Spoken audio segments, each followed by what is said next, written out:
যেভাবে নামাজ পড়তেন সাহাবা আজমাইন যেভাবে নামাজ পড়তেন, ওই নামাজ যদি আমাদের হয়, আল্লাহ রাসূল সাল্লাল্লাহু আলাইহি ওয়াসাল্লাম হাদিস পাকের মধ্যে বলেছেন, সাল্লু কামা রাআইতুমুনি উসাল্লি, ওইভাবে তোমরা নামাজ পড়ো যেভাবে আমি রাসূলকে পড়তে দেখো। এখন রাসূল তো দুনিয়াতে নাই, রাসূলকে তো আমরা সচক্ষে চর্মচোখে দেখতে পারতেছি না। এখন আমরা রাসূলের মতো নামাজ কেমনে শিখবো?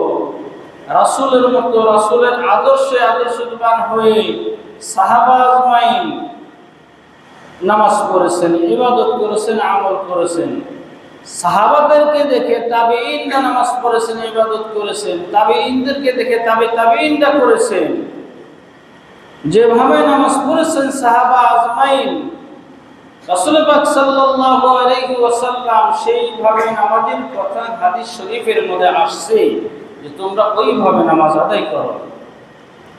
ওই নামাজ যদি মানুষের কিছু কিছু নামাজ আছে মানুষকে জান্নাতে নিয়ে যাবে, কিছু মানুষের, কিছু মুমিনের, কিছু ইমানদারের নামাজ আছে যে নামাজ তাকে জান্নাতের পথ দেখাইয়া দিবে, জান্নাতের ফয়সালা করে দিবে। আবার কিছু মানুষ আছে, কিছু মানুষের নামাজ আছে ওই নামাজ তাকে জাহান্নামের রাস্তার দিকে নিয়ে যাবে। নাউযুবিল্লাহি মিন যালিক। কেমন করে? আল্লাহ পাক রব্বুল আলামিন কোরআন পাকের মধ্যে যেভাবে বলেছেন, তোমরা আমার হুকুম আদায় করো, আমার হুকুম পালন করো। রাসূল পাক সাল্লাল্লাহু আলাইহি ওয়াসাল্লাম হাদিস পাকের মধ্যে বলেছেন যে সাল্লু কামা রাআইতুমুনি উসাল্লি, তোমরা ওইভাবে নামাজ আদায় করো যেভাবে আমি রাসূলকে পড়তে দেখো। কিছু মানুষের নামাজ জান্নাতের দিকে নিয়ে যাবে, কারণ এই নামাজ কবুল হয়ে যাবে। ফেরেশতারা লিখে রাখবে, ফেরেশতারা সাক্ষী দিবে এই নামাজ কবুলিয়তি নামাজ হয়েছে, সুন্নতি অবস্থায় নামাজ হয়েছে। এই নামাজ মুমিনের যখন নামাজ হয়ে যাবে, মুমিন দিলের ভিতরে শান্তি পাবে, দিলের ভিতরে অনেক আনন্দ লাগবে। মুমিন বান্দা যখন একটা সিজদায় চলে যাবে, সিজদায় গিয়ে সুবহান রাব্বিয়াল আ'লা, সুবহান রাব্বিয়াল আ'লা, সুবহান রাব্বিয়াল আ'লা বলতে থাকবে। এই বান্দা মনের মধ্যে অনেক শান্তি লাগবে। যখন রুকুতে যাবে সুবহান রাব্বিয়াল আযীম, সুবহান রাব্বিয়াল আযীম বলবে, ওই বান্দা ইমানদারের মনের মধ্যে অনেক শান্তি লাগবে, অনেক তৃপ্তি লাগবে।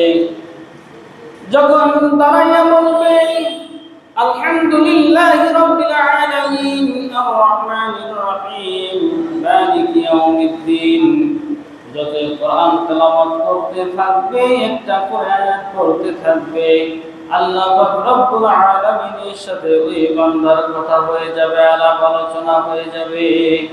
আর এই পুরো সূরা ফাতিহা পড়ার কারণে সূরা ফাতিহার যখন আয়াত পড়া হবে, আল্লাহ পাক রব্বুল আলামিন আয়াতের পরিবর্তে আয়াতের উত্তর দান করিবেন। সুবহানাল্লাহ।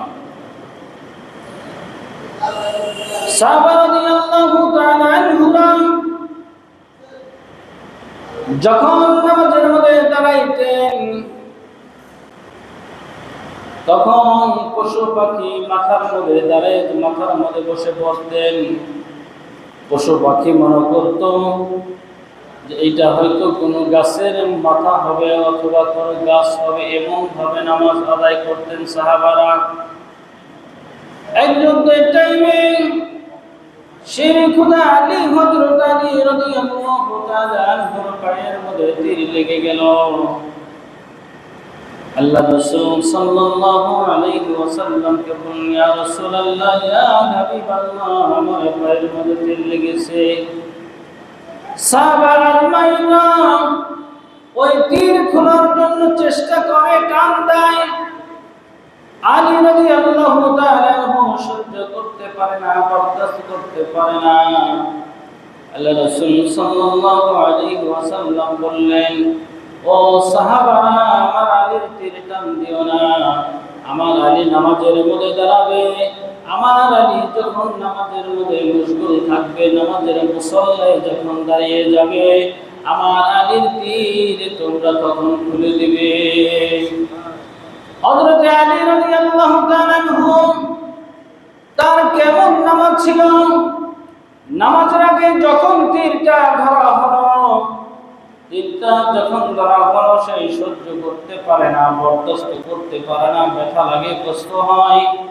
আল্লাহ রাসূল সাল্লাল্লাহু আলাইহি ওয়াসাল্লাম যখনই বললেন, আলী তুমি নামাজে দাঁড়ায় যাও, সেটা কেমন নামাজ ছিল। হযরত আলী রাদিয়াল্লাহু তাআলা আনহু নামাজের মধ্যে দাঁড়িয়ে গেলেন। নামাজে যখন দাঁড়ানোর পর সূরা ফাতিহা তেলাওয়াত করতেছে, অন্য সূরা পড়তেছে, রুকু সিজদা তাসবিহ সমস্ত কিছু ভালোভাবে পাঠ করতেছে। পিছন থেকে সাহাবা রাদিয়াল্লাহু তাআলা আনহু তখন তীরটা টান দিয়ে খুলে হযরত আলী রাদিয়াল্লাহু তাআলা আনহু তার নামাজ নষ্ট হয় নাই, নামাজে সে কোনো বুঝতে পারে নাই। সুবহানাল্লাহ। হযরত আলী রাদিয়াল্লাহু তাআলা আনহু কেমন নামাজ পড়তেছিলেন, আল্লাহর সাথে নামাজের মাধ্যমে কেমন কথা বলতেছিলেন, তারা কেমন নামাজ পড়েছে আর আমরা কেমন নামাজ পড়ি। আমরা যখন নামাজের মধ্যে দাঁড়াই, নামাজের মুসল্লায় যখন দাঁড়িয়ে যাই, আমাদের শরীরের মধ্যে যদি একটা মশাও বসে, আমাদের শরীরের মধ্যে একটা মশাও বসলে তখন আমরা কি করি, এমন একটা থাপ্পড় লাগাইয়া দেই, আমার নিজের নামাজ তো নষ্ট হয় তো হয়, এবং আরেকজনের নামাজ আমরা নষ্ট করে ফেলি। এইরকম নামাজ পড়ি আমরা। তো মুমিন যারা যারা খাঁটি ইমানদার, খাঁটি মুমিন, তাদের নামাজটা সাহাবা আজমাইন রাদিয়াল্লাহু তাআলা আনহুদেরকে অনুকরণ করে তারা পড়ে, তাদের নামাজটাই হচ্ছে কবুলিয়তি নামাজ। কারণ যখন বান্দা নামাজ পড়ার জন্য যখন মসজিদের মধ্যে চলে আসে, আল্লাহ পাক রব্বুল আলামিন ফেরেশতাদেরকে বলে, ও আমার ফেরেশতারা, আমার বান্দা, আমার বান্দা যত গুনাহ আছে, গুনাহ টুকলাটা মসজিদের বাহিরে রেখে দাও। ফেরেশতারা, ইমানদারে ফেরেশতারা, মুসলমানের মুসল্লি গুনাহ টুকলাটা বাহিরে রেখে দেয়, দরজার বাহিরে রেখে দেয়। এই বান্দাটা যখন মসজিদের ভিতরে প্রবেশ করে, মুমিন হিসাবে প্রবেশ করে, যখন এই বান্দাটার নামাজ কবুল হয়ে যায়, বান্দাটার নামাজ হয়ে যায়, তখন আল্লাহ তাআলা বলেন যে, ও ফেরেশতারা, আমার বান্দাকে ওই গুনার বোঝাটা আর দিও না, আমার বান্দার গুনার বোঝা আর দেওয়ার দরকার নাই, সাগরের মধ্যে ফেলে দাও, আমি আমার বান্দাকে মাফ করে দিয়েছি। সুবহানাল্লাহি বিহামদিহি সুবহানাল্লাহিল আযীম। আবার কিছু মানুষের নামাজ টুকরাটা রেখে দিয়েছে, কিছু মানুষ নামাজ পড়ার পরে আবার ফেরেশতারা কি করে, টুকরাটা তার মাথায় দিয়ে দেয়, অর্থাৎ তার নামাজ কবুল হয় না, তার নামাজ সুন্নতি মোতাবেক নামাজ হয় না, তার নামাজ রাসূলের অনুকরণ করে সেই নামাজ হয় না। আমরা যে নামাজ পড়ি, স্বাধীনভাবে নামাজ পড়ি, আমরা যে মাসআলাগুলো আছে, নামাজের ভিতরে যে ফরজগুলো আছে, নামাজের ভিতরে যে সুন্নতে মুআক্কাদাগুলো আছে, নামাজের ভিতরে যে ওয়াজিবগুলো আছে, নামাজের ভিতরে যে সুন্নতগুলো আছে, নামাজের ভিতরে যে মুস্তাহাবগুলো আছে, এই সমস্ত মাসআলাগুলো আমরা কখনোই আলেমদের সাথে পরামর্শ করে, আলেমদের সাথে বোঝাপড়া করে, আলেমদেরকে জিজ্ঞাসা করে, আলেমদের সাথে আলাপ আলোচনা করে কখনোই আমরা সমাধান করি না। অর্থাৎ ছোটবেলা থেকে যেভাবে পড়তেছি, দেখতেছি, সেইভাবেই পড়ে আসতেছি। আবার কিছু মানুষ আমরা আছি, কিছু মুসল্লি আমরা আছি, কি করে, বাংলা কিছু বই দেখে, বাংলা কিতাব দেখে, মাসআলার কিতাব আছে, বাংলা কিতাব দেখে আমরা একা একাই পড়াশোনা করে নামাজ আদায় করি। কোনো উস্তাদ ধরে নয়, কোনো আলেম ধরে নয়। যখন আমি একা একা বই দেখে যখন আমি আমল করা শুরু করব, যখন আমি নামাজ আদায় করা শুরু করব, যখন আমি মাসআলা পড়া শুরু করব, যখন আমি মাসআলা শোনা শুরু করব, পড়া শুরু করব, তখন আমার অনেকগুলা হয়তো বা ভুল হতে পারে, অনেকগুলা হয়তো ভুল হবে। এই জন্য আপনাদের কাছে আকুল আবেদন, আপনাদের কাছে অনুরোধ হচ্ছে, আপনারা যে বিষয় জানেন না, যে বিষয় আপনি জানেন না, সেই বিষয় আপনি জ্ঞানী লোকের কাছে যাবেন, জাননেওয়ালা লোকদের কাছে যাবেন। জাননেওয়ালা লোকদের কাছে গিয়ে পরামর্শ করে তাদের কাছে মাসআলা শিখে ওইভাবে আপনারা নামাজ আদায় করবেন। 4000-এর উপরে মাসআলা আছে, নামাজের মাসআলা 4000-এর উপরে। আমরা কয়টা মাসআলা জানি? কয়টা মাসআলা আমরা জানি? যদি বলা হয়, আপনাদেরকে যদি বলা হয়, বলেন তো মুসল্লি ভাইরা, নামাজের ভিতরে ফরজ আছে কয়টা?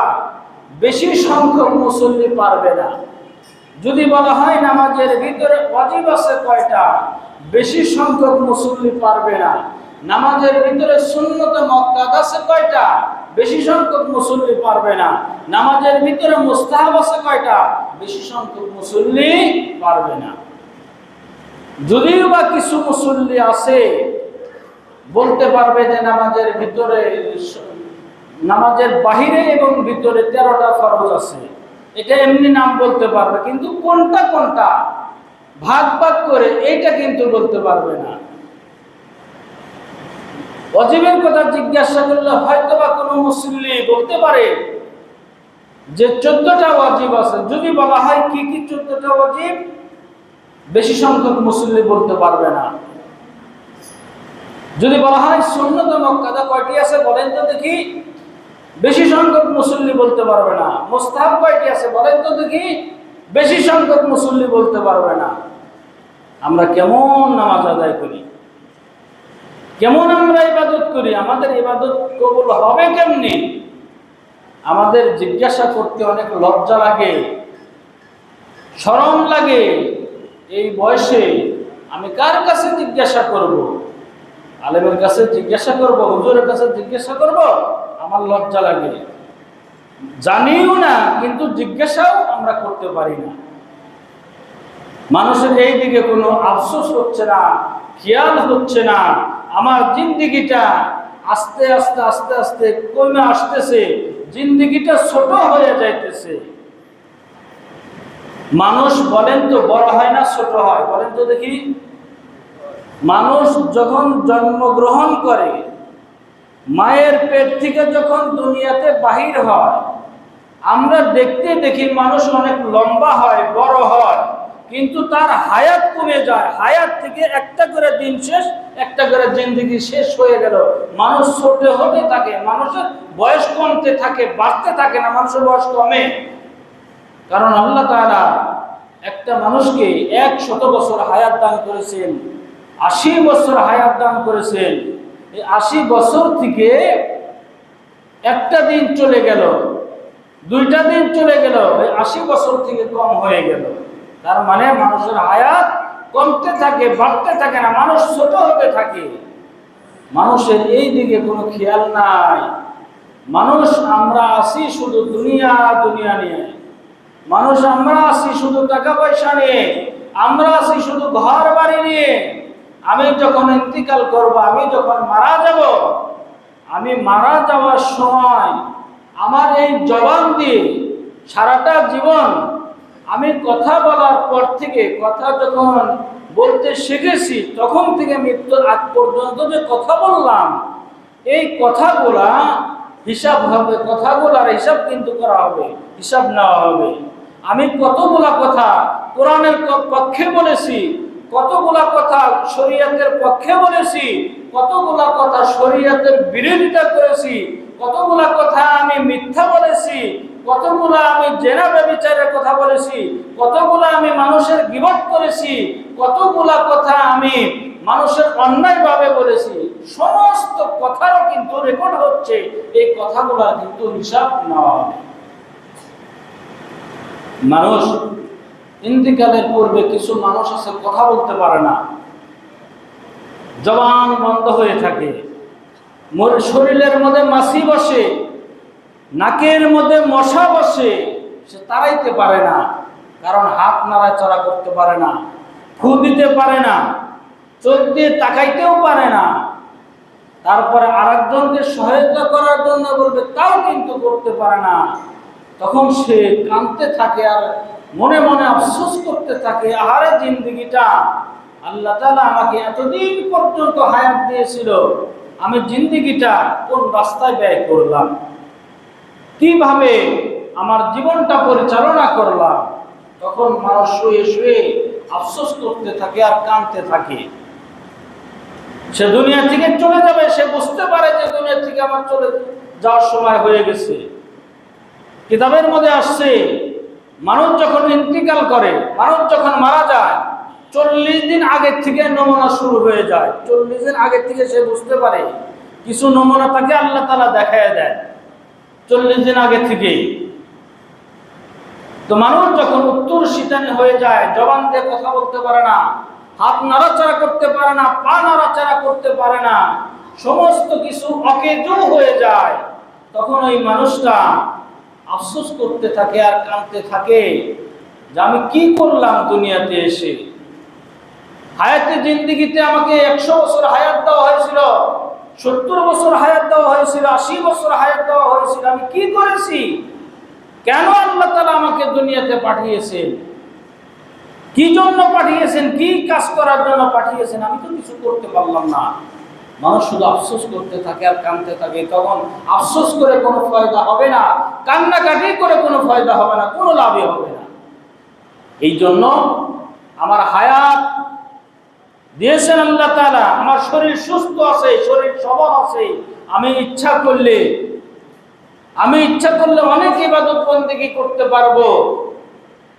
হাদিসের মধ্যে আছে, মানুষ যৌবন বয়সে বেশি ইবাদত করে না, আসলেই করে না যৌবন বয়সে বেশি ইবাদত। যখন বয়স হয়ে যায়, আগে তো কিছু শিখেই নাই, যৌবন বয়সে নামাজ পড়েই নাই, মাদ্রাসায়ও যায় নাই, কোনো আলেমের সাথে উঠা বসা করে নাই, আলেমের সাথে মহব্বত রাখে নাই, কোনো কিছু শিখেও নাই আপনার।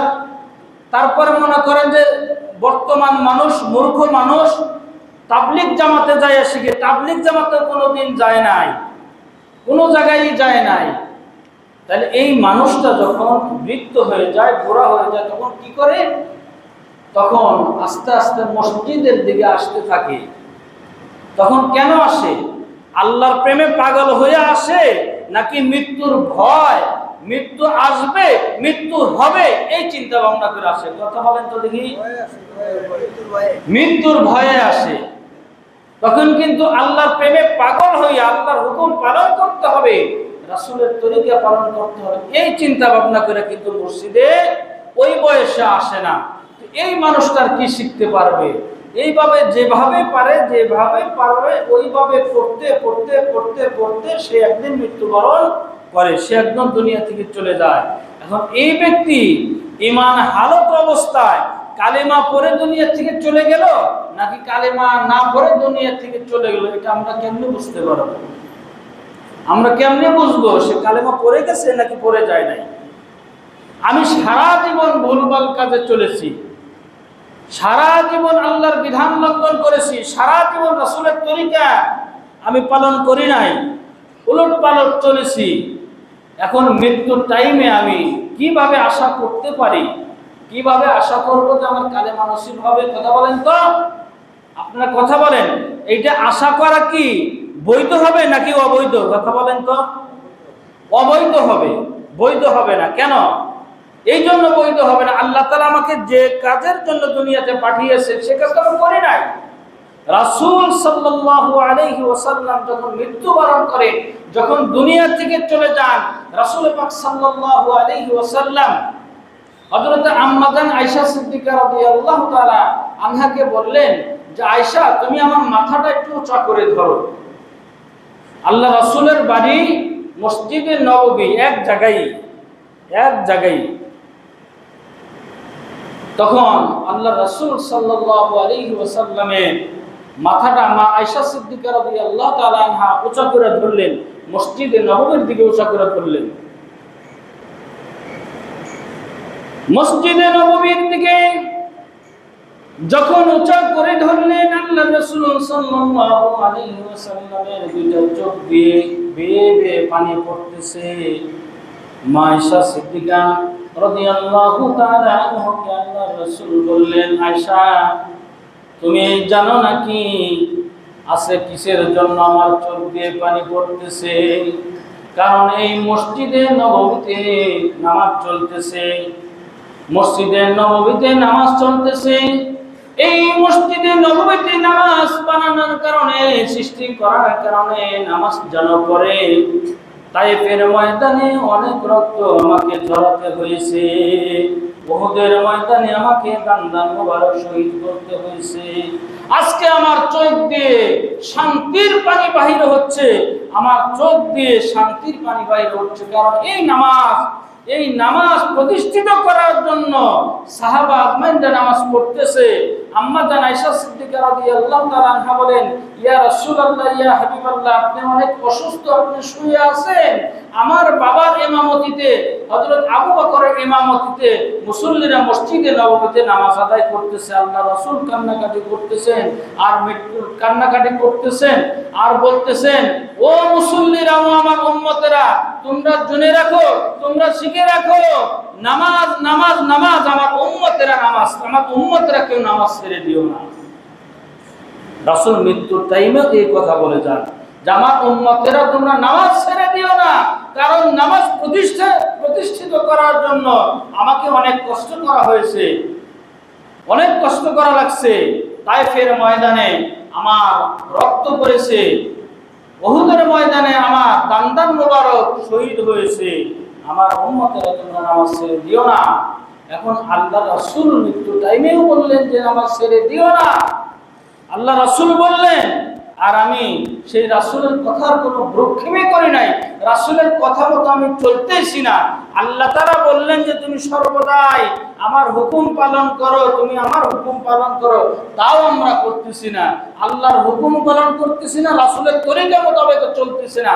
আমি কিভাবে আশা করতে পারি, আমি রাসূলের উম্মত কিভাবে আশা করতে পারি রাসূল আমাকে শাফায়াত করে জান্নাতে নিয়ে যাবে? এটা আশা করাটাও একটা মূর্খতা, এটা আশা করাটাও একটা ভুল ভ্রান্ত, এটাও আশা করা যাবে না। কেন?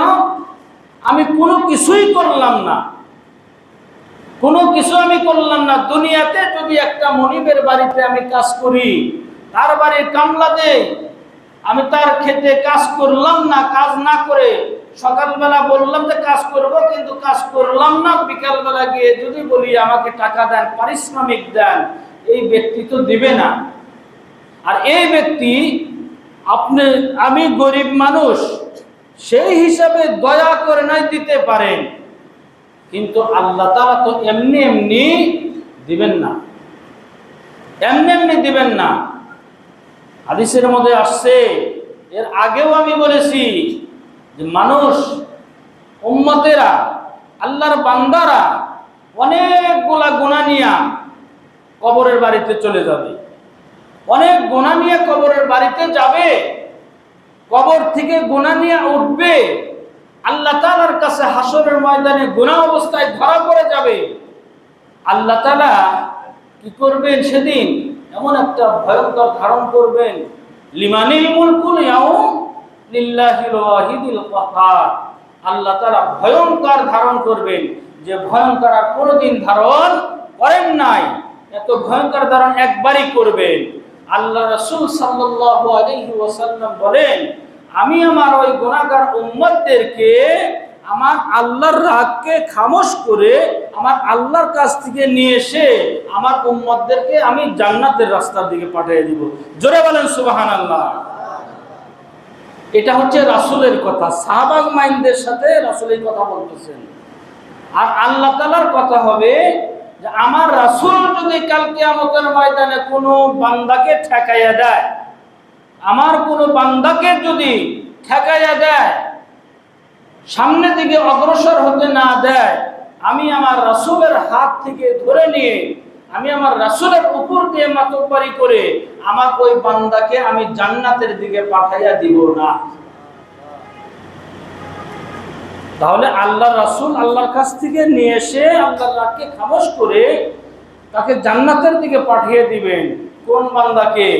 কোন উম্মতকে? যে উম্মত সুন্নতি মোতাবেক চলেছে, যে উম্মত রাসূলের ইত্তিবা করেছে, যে উম্মত রাসূলকে ভালোবেসেছে, যে উম্মত রাসূলের নাফরমানি করে নাই, ওই উম্মতকে রাসূল ধরে নিয়ে জান্নাতের রাস্তার দিকে পাঠিয়ে দিবে। আর রাসূল যদি কাল কিয়ামতের ময়দানে বলে ফেলে, রাসূল যদি বলে তুমি কার উম্মত, তোমাকে তো চিনি না, আমরা বলবো ইয়া রাসূলুল্লাহ, ইয়া হাবিবাল্লাহ, আমরা আপনার উম্মত। রাসূল যদি বলে যে তুমি যে আমার উম্মত, এর পরিচয় কি? কারণ পরিচয় লাগবে, সার্টিফিকেট লাগবে। যারা মুমিন হবে, যারা রাসূলের তরিকা মোতাবেক চলবে, তাদের এই জায়গা দিয়ে নূর চমকাইতে থাকবে। সুবহানাল্লাহ। কি চমকাইতে থাকবে? নূর চমকাইতে থাকবে। দৈনন্দিন 5 বার ওযু করে 5 ওয়াক্ত নামাজ পড়তেছি, এই জায়গা দিয়ে নূর চমকাইতে থাকবে। আল্লাহ রাসূল সাল্লাল্লাহু আলাইহি ওয়াসাল্লাম ওই নূর চমকানো অবস্থা দেখে দেখে তার উম্মতদেরকে জান্নাতের দিকে পাঠিয়ে দেবেন। কিন্তু যে ব্যক্তির কপাল দিয়ে, নাক দিয়ে, মুখ দিয়ে, হাত দিয়ে নূর না চমকাবে, ওই ব্যক্তির জন্য তো রাসূল বলবে না যে তুমি আমার উম্মত। রাসূলের জামানায় জন্মগ্রহণ করেছে, কিয়ামত পর্যন্ত রাসূলের জামানায় যতজনই জন্মগ্রহণ করবে সব রাসূলের উম্মত, জন্ম হিসেবে সব রাসূলের উম্মত। কিন্তু আমরা কোরআন হাদিস মোতাবেক যদি চলে মুমিন হয়ে যাইতে পারি, খাঁটি ঈমানদার হয়ে যাইতে পারি, তাহলে আল্লাহ পাক রব্বুল আলামিন কবুল করবেন। রাসূল পাক সাল্লাল্লাহু আলাইহি ওয়াসাল্লাম কি করবেন? রাসূল সাল্লাল্লাহু আলাইহি সাল্লাম আমার পক্ষ নিয়ে, আমাদের পক্ষ নিয়ে আল্লাহ পাক রব্বুল আলামিনের কাছে শুকরিয়া আদায় করতে থাকবেন। সুবহানাল্লাহ। আমাদের জন্য এখনো কবরে শুয়ে শুয়ে রাসূল যখন কাঁদতেছে আর উম্মতের জন্য মাপ চাইতেছে, এখনো কবরে শুয়ে শুয়ে রাসূল উম্মতের জন্য মাপ চাচ্ছে। আর যারা গুনাহগার তাদের জন্য, তাদের পক্ষ থেকে আল্লাহ রাসূল আল্লাহর কাছে মাপ চাইতেছে। এই জন্য আমরা দুনিয়াতে যতদিন থাকবো, আল্লাহ তাআলা যতদিন রাখবেন, ওই যে আগে যে আয়াতটা বলা হয়েছে, ইন্নাস সালাতা তানহা আনিল ফাহশাই ওয়াল মুনকার, নিশ্চয় মানুষকে অশ্লীলতা কাজ থেকে, ফাহিশা কাজ থেকে নামাজ বিরত রাখে। আমার নামাজ কবুল হচ্ছে আমি যদি মনে করি, তাহলে আমার ভিতরে দোষণীয় কাজ, গুনার কাজ, হারাম কাজ কোনো কিছু থাকবে না। আপনি আপনি একটা একটা করে বিদায় হয়ে যাবে। আল্লাহ তাআলা আমাদের সকলকে, আমাদের সবাইকে রাসূল পাক সাল্লাল্লাহু আলাইহি ওয়াসাল্লামের তরিকা মোতাবেক চলার জন্য তৌফিক দান করুক। সকলেই বলি আল্লাহুম্মা আমিন। সকলে জোরে বলি আল্লাহুম্মা আমিন। আমরা সকলে ইনশাআল্লাহ নামাজ 5 ওয়াক্ত পড়বো তো? পড়বো তো সকলেই? যারা পড়ে তারা বলতেছে ইনশাআল্লাহ, যারা পড়ি না তারা কি বলতেছি? যারা পড়ি না তারা কি বললাম? ইনশাআল্লাহ বলছে। যারা নামাজ পড়ে 5 ওয়াক্ত তারা বলছে ইনশাআল্লাহ। যারা পড়ি না তারা কি বলছি? চুপ করে আছি, চালাকি করে নাকি? চুপ করে আছি। চুপ করে থাকা এটা ভালো কাজ নয়। আবার না পড়ে ইনশাআল্লাহ বলবেন, তাও ভালো কাজ নয়, এটা মুনাফিকি হবে। পড়তে হবে ইনশাআল্লাহ, সকলেরই পড়তে হবে। আপনি যে যে কাজ করেন করেন গা, আপনি যেখানে চলাফেরা করেন করেন গা, আপনি বাজারে গেছেন, আপনি নদীতে গেছেন, খেতে গেছেন, খামারে গেছেন, যেখানে মনে চায় সেখানে গেছেন, নামাজ রক্ত হয়ে যাবে, আপনি নামাজ পড়ে নেবেন, নামাজ বাদ দেবেন না। নামাজ হচ্ছে একমাত্র আপনার আমার সাথী হবে। মৃত্যুর টাইমে আর কোনো কিছু সাথী হবে না, আমলগুলো হবে সাথী। ছেলেও হবে না, বউ হবে না, সন্তানাদি কেউ হবে না, ধন সম্পদ কোনো কিছু আমার সাথী হবে না। একমাত্র সাথী হবে আমার আমল। আমল, ভালো আমল আর খারাপ আমল, এই দুইটা হবে আমার সাথী। আমাদের প্রত্যেকটা বান্দাকে আল্লাহ তাআলা যেন নেক আমল বেশি বেশি করার জন্য তৌফিক দান করে। সকলে বলি আল্লাহুম্মা আমিন। আর সকলকেই যেন প্রত্যেকটা যারা আমরা বান্দা, আল্লাহর বান্দার দাবিদার, আল্লাহর বান্দার দাবি করে যে আমি আল্লাহর বান্দা, 100% নামাজ পড়তেই হবে, কোনো মাপ নাই। যারা দাবি করি আমি আল্লাহর রাসূলের উম্মত, 100% নামাজ পড়তে হবে, কোনো মাপ নাই, কোনো মাপ নাই, কোনো মাপ হবে না। আল্লাহ তাআলা আমাদের সকলকে কবুল করুন। ওয়া আখির দাওয়ানা আলহামদুলিল্লাহি রাব্বিল আলামিন। আসসালামু আলাইকুম ওয়া রাহমাতুল্লাহি ওয়া বারাকাতুহু। গত জমায় আমাদের টাকা উঠেছিল দান বাক্সে 2720 টাকা, 2720 টাকা। আরো বেশি বেশি উঠবে ইনশাআল্লাহ। আপনারা যদি বেশি বেশি সহযোগিতা করেন বেশি বেশি উঠবে। আর আপনাদেরকে তো দাঁড়াইতে বলি নাই, একটু একটু। আর হচ্ছে আমাদের মসজিদের, সমাজের যে মসজিদ বাইতুর রহমত জামে মসজিদের মাহফিলের তারিখ করা হয়েছে 5ই ডিসেম্বর। ডিসেম্বরের 5 তারিখ রোজ শুক্রবার। আপনাদের জানা মতে আশেপাশে যদি আমাদের নবুয়ার ভিতরে আশেপাশে যদি কোনো জায়গায় মাহফিল হয়, বলবেন যে বাইতুর রহমান মসজিদে মাহফিল হবে 5ই ডিসেম্বর রোজ শুক্রবার। এই তারিখটা মেহেরবানি করে জানিয়ে দেবেন ইনশাআল্লাহ। আর একটা বিষয় জানিয়ে দিচ্ছি, এখন দিন অনেক ছোট হয়ে গেছে, সোয়া ঘন্টার মতো ছোট হয়ে গেছে, 1 ঘন্টা 15 মিনিটের মতো ছোট হয়ে গেছে। আগামী কাল থেকে ইনশাআল্লাহ জোহরের নামাজ হবে সোয়া 1টায়। কয়টায়? যারা জোহরের নামাজে শরীক হন শুনে রাখেন ভালো করে। সোয়া 1টায় জোহরের নামাজ, 1:15 আজান হবে, সোয়া 1টায় জামাত হবে। আর আগামী জুমা থেকে ঠিক সোয়া 1টায় নামাজ হবে। এখন পরি কয়টায়? 1:30টায়, অথবা 2-4-5 মিনিট এদিক সেদিক চলে যায়, পরেও চলে যায়। সোয়া 1টায় নামাজ হবে আগামী শুক্রবার থেকে। আপনারা আস্তে আস্তে কত খুতবার টাইমেও আসেন।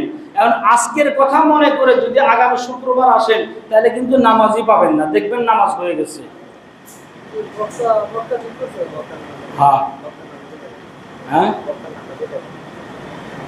বক্তা, প্রধান বক্তা আমরা ঠিক করেছি। প্রধান বক্তার নাম হইতেছে মুফতি সিদ্দিকুর রহমান সরকার, ঢাকা। তার দেশের বাড়ি হচ্ছে সিলেট, ঢাকা মাদ্রাসা আছে, মসজিদ ঢাকায় থাকে।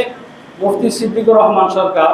এটা গত 3 বছর আগে আমাদের এখানে আসছিল, অনেকে হয়তো দেখলে চিনতে পারবেন। আর দ্বিতীয় বক্তা এখনো বলা হয় না, আলোচনা চলছে ইনশাল্লাহ। আমাদের কমিটিরা দেখে আলোচনা করে তারপর দাওয়াত দেবে। আপনারা যারা সুন্নত করেনি 4 রাকাত কাবলা জমা সুন্নত করেন ইনশাআল্লাহ।